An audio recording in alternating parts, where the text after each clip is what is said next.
Mayor of the City of Fall River. Mayor, how are you this week? I'm doing great, Keith. How about you?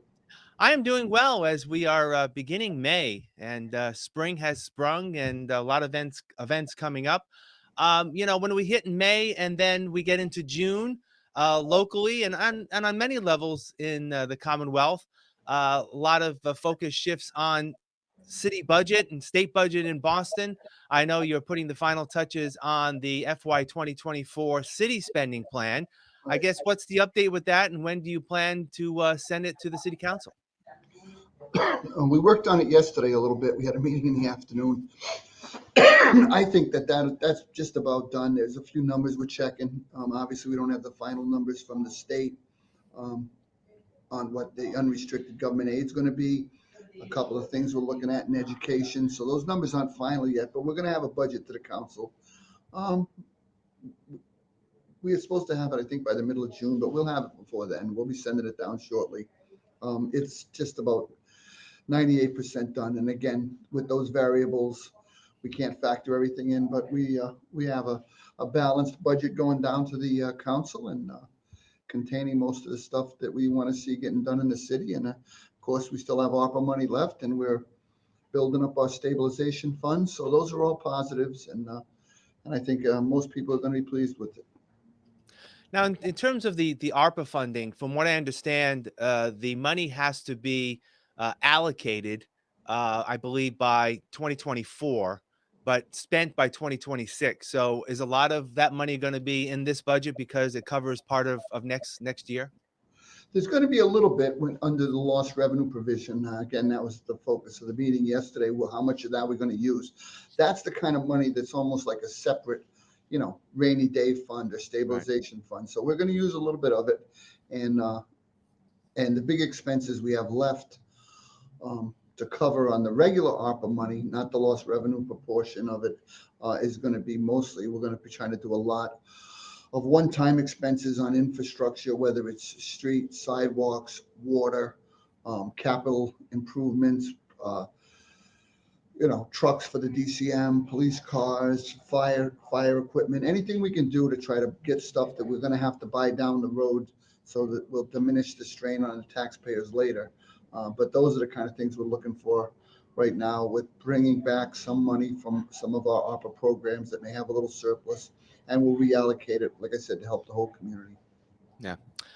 Shifting gears now, the Route 79 reconstruction project is in full force. It's been going on for quite some time now. People are, I guess, are getting used to the change in traffic patterns. There's going to be a little bit of an adjustment next week as they continue to demolish part of that structure. How has your office responded to any concerns that may have come up, and have there been many?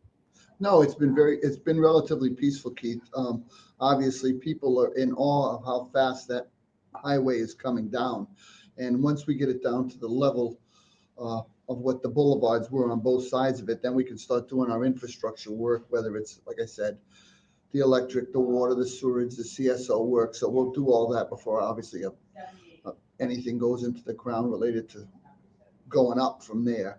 But at the same time, they're really moving, and I think most people have been very, very pleased with how fast they're going. Everybody's cooperated on the traffic patterns.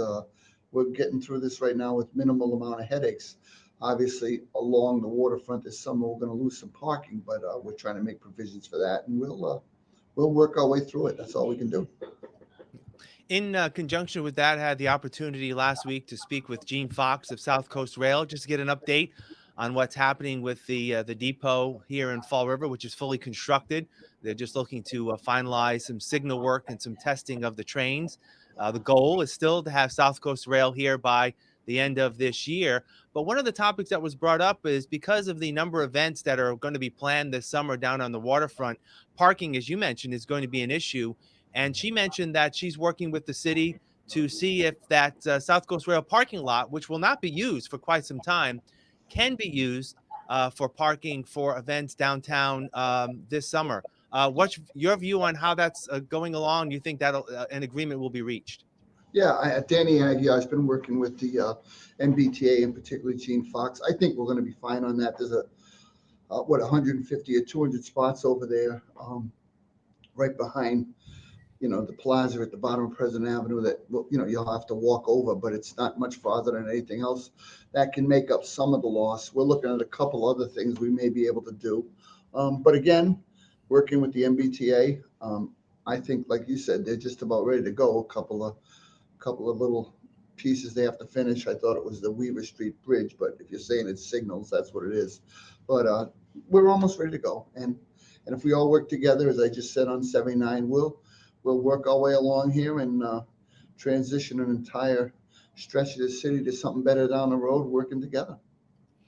And I also understand that part of the reconstruction project, at least for this year, is that if there is some parking available at the South Coast Rail Depot, that the construction work for Mass DOT is going to create some sort of crosswalk that will Yep, get people across 79, correct, to the waterfront. correct. They'll be able to, like, I think about a block north of there is the President Avenue underpass. That's coming out obviously too, but they're going to give us a walkway along there so people can get over to the water side, whether it's to the wall or the Iwo Jima Monument or down to the city pier or the restaurant. So we're going to work with them. And again, that's picking up more spaces than we're losing along the road. But at the same time, it's a little bit of a walk. Yeah, absolutely. And finally, this week, your office, in conjunction with DCM, has announced that those in Fall River who have damaged or broken trash receptacles can get those fixed for free over the next month, actually 2 months, toward the end of June. And it was amazing to me to find out that how long the bins have been actually out there. It's been quite some time since those trash bins have been out there, and I'm sure there are a number that have been damaged. And this will be done free of charge for any city resident.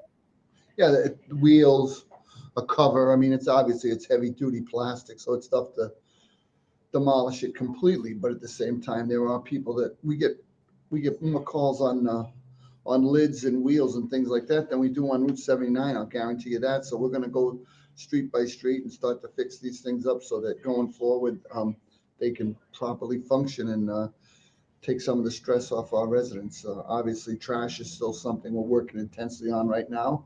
And that's just one of the pieces, making sure all the carts are identified so we know where they're from and that they're in proper working condition. It's just another piece of running the city.